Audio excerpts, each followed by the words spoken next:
First to the Sirens ye shall come, that taint the minds of all men, whom they can acquaint with their attractions. Whomsoever shall, for want of knowledge, move, but hear the call of any siren, he will so despise both wife and children for their sorceries, that never home turns his affection stream, nor they take joy in him, nor he in them. The Sirens will so soften with their song, shrill, and in sensual appetite so strong his loose affections, that he gives them head. And then observe, they sit amidst a mead, and round about it runs a hedge or wall of dead men's bones, their withered skins and all hung all along it, upon it. And these men were such as they had fawned into their fen, and they their skins hung on their hedge of bones. Sail by them, therefore, thy companions beforehand, causing to stop every ear with sweet, soft wax, so close that none may hear a note of all their charmings. Yet may you, if you affected, open ear allow to try their motion, but presume not so to trust your judgment when your senses go so loose about you, but give straight command to all your men to bind you foot and hand sure to the mast, that you may safe approve how strong an instigation to their love their rapting tunes are. If so much they move that, spite of all your reason, your will stands to be enfranchised both of feet and hands, charge all your men before to slight your charge, and rest so far from fearing to enlarge, that much more sure they bind you. When your friends have outsailed these, the danger that transcends rests not in any counsel to prevent, unless your own mind finds the track and bent of that way that avoids it. I can say that in your course there lies a twofold way, the right of which you own, taught, present wit, and grace divine must prompt. In general, yet let this inform you. Near these siren shore move two steep rocks, at whose feet lie and roar the black sea's cruel billows. The blessed gods call them the rovers. Their abhorred abodes no bird can pass, no, not the doves, whose fear sire Jove so loves that they are said to bear ambrosia to him, can their raving scape. But one of them falls ever to the rape of those sly rocks. Yet Jove another still adds to the rest, that so may ever fill their sacred number. Never ship could shun the nimble peril winged there, but did run with all her bulk and bodies of her men to utter ruin. For the seas retain not only their outrageous asture there, but fierce assistance of particular fear and supernatural mischief. They expire, and those are whirlwinds of devouring fire, whisking about still. The Argive ship alone, which bore the care of all men, got her own, come from Areta. Yet perhaps even she had racked at those rocks if the deity that lies by Jove's side had not lent her hand to their transmission. Since the man that manned in chief that voyage, she in chief did love. Of these two spiteful rocks, the one doth shove against the height of heaven her pointed brow. A black cloud binds it round, and never lends to the sharp point. Nor the clear blue sky let ever view it, nor the summer's eye, nor fervent autumn's. None that death could end could ever scale it, or, if up descend, though 20 hands and feet he had for hold, a polished ice-like glibness doth enfold the rock so round, whose midst a gloomy cell shrouds so far westward that it sees to hell. For from this keep you as far as from his bow an able young man can his shaft bestow. From here the wooling Scylla shrouds her face, that breathes a voice at all parts no more base than are a newly kittened kitling's cries. Herself a monster yet of boundless size, whose sight would nothing please a mortal's eyes, no, nor the eyes of any god, if he whom naught should fright fell foul on her, and she her full shape showed. 12 foul feet bare about her ugly bulk. 6 huge long necks look out of her rank shoulders. Every neck doth let a ghastly head out, every head 3 set, thick thrust together of a horrid teeth, and every tooth stuck with a sable death. She lurks in the midst of all her den, and streaks from out a ghastly whirlpool all her necks, where, glutting round her rock, to fish she falls, and uprush dolphins, dogfish, sometimes whales, if got within her when her rapine feeds, for ever-groaning Amphitrite breeds about her whirlpool an unmeasured store. No seaman ever boasted touch of shore that there touched with his ship, but still she fed on him and his, a man for every head spoiling his ship of. You shall then descry the other humbler rock, that moves so nigh your dart may meet the distance.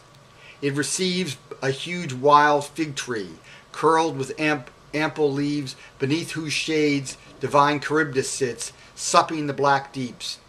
Thrice a day her pits she drinking all dry, and thrice a day again all up she belches, baneful to sustain. When she is drinking, dare not near her draught, for not the force of Neptune, if once caught, can force your freedom. Therefore, in your strife to scape Charybdis, labor all for life to row near Scylla, for she will have but for her 6 heads 6 men, and better save the rest than all make offerings to the wave. This need she told me of my loss, when I desired to know if that necessity, when I had scaped Charybdis' outrage, my powers might not revenge, though not redress. She answered, O unhappy, art thou yet inflamed with war, and thirst to drink thy sweat? Not to the gods give up both arms and will? She deathless is, and that immortal ill, grave, harsh, outrageous, not to be subdued, that men must suffer till they be renewed. Nor lives there any virtue that can fly the vicious outrages of their cruelty. Shouldst thou put arms on and approach the rock, I fear 6 more must expiate the shock. 6 heads 6 men ask still, hoise sail and fly, and in thy flight aloud on Cratis cry, great Scylla's mother, who exposed to light the bane of men, and she will do such right to thy observance, that she down will tread her daughter's rage, nor let her show a head. From thenceforth, then, for ever past her care, thou shalt ascend the isle triangular, where many oxen of the sun are fed, and fatted flocks. Of oxen 50 head in every herd feed, and their herds are 7. And of his fat flocks is their number even. Increase they yield not, for they never die. There every shepherdess a deity, fair Phaetusa and Lampetie, the lovely nymphs that their guardians be, who to the daylight's lofty going flame had gracious birthright from the heavenly dame, still young Neaera, who, brought forth and bred, far off dismissed them, to see duly fed their father's herds and flocks in Sicily. These herds and flock, if to the deity ye leave, as sacred things untouched, and on go with your all fit care of your home alone, though through some sufferance you yet safe shall land in wished Ithaca. But if impious hand you lay on those herds their hurts, I then presage sure ruin to thy ship and men. If thou escapest thyself, extending home thy longed-for landing, thou shalt loaded come with store of losses, most exceeding late, and not consorted with a saved mate. This said, the golden-throned Aurora rose, she her way went, and I did mine dispose up to my ship, weighed anchor, and away.